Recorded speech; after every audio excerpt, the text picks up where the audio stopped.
January 6th was a really difficult day. I remember getting up that morning and heading to the Capitol, prepared and ready to give a speech about the integrity of Arizona's election. As I was standing and giving my speech, insurrectionists were actually entering the U.S. Capitol and heading up those stairs. My biggest memory of the day is the work that law enforcement did to keep us all safe. Later, we introduced legislation to honor not just Officer Eugene Goodman, who was the person who actually saved us in the United States Senate, but all of the men and women who so bravely served and sacrificed so much that day. What I'm glad to say is that we overcame that day, and we certified the results of the election, and our government has continued on. And that's why it's so important that we retain the integrity of elections throughout Arizona and other parts of the country.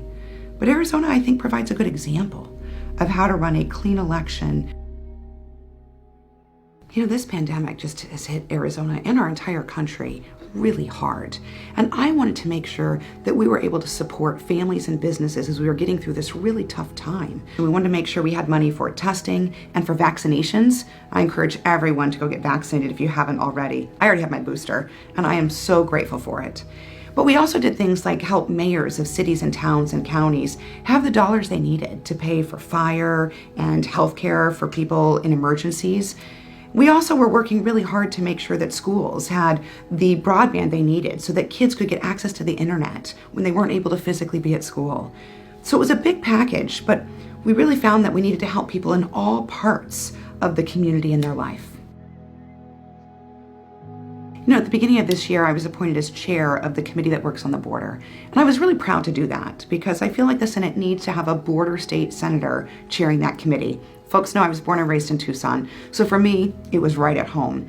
And I've been working this year with my colleague, Senator Cornyn, also a border senator, on legislation that helps address the crisis that we in Arizona have been facing for decades. I even had an opportunity to bring Senator Cornyn out to Arizona to take a look at what is happening on our border, which is a little bit different than what's happening on the Texas border. And we're going to keep working together to achieve more reforms to help solve this crisis on our border and hold the administration accountable. I paid a lot of attention to ensuring that our border crossings in Arizona were taken care of. They need a lot of expansion and upgrades. And I'm just thrilled that we got a huge infusion of dollars to upgrade at Douglas and San Luis so that people and goods can come back and forth across the border. It'll be great for Arizona's economy. It was just a real honor to lead the negotiations on our bipartisan infrastructure law. What's exciting about this law, in addition to the fact that it creates thousands of jobs in Arizona and all across the country, is it's the largest, most historic investment in infrastructure in our nation in over a generation. So it's going to help repair crumbling bridges, but also bring broadband to communities all across the state, help us deal with drought and wildfire. The list is just endless of the things that it will do for us in Arizona. And it wouldn't have happened if we hadn't been committed to a bipartisan process that brought Republicans and Democrats together to solve a problem. And what I'm perhaps most proud of is we did it all without raising taxes on everyday Arizonans. We worked really hard together to get the CHIPS bill passed, and it's a bill that creates more investment in building microchips right here in Arizona. And this will create thousands of jobs. In fact, right after we passed the legislation, Intel announced a huge investment that will bring thousands more high-tech jobs to Arizona. What's also really great about these microchips is it helps us make sure that we're building cars and computers and all the things that we need to be independent and move into the future. So even before the pandemic, I was working closely with our veteran service organizations in the VA to create telehealth opportunities in Arizona.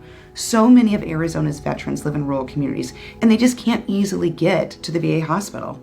So we created this thing called an Atlas Pod. It's in Wickenburg, and it's a safe and secure place with internet access where a veteran can reach out and have an appointment with his or her medical professional, and they can do it without having to drive all the way to Phoenix or all the way to Tucson.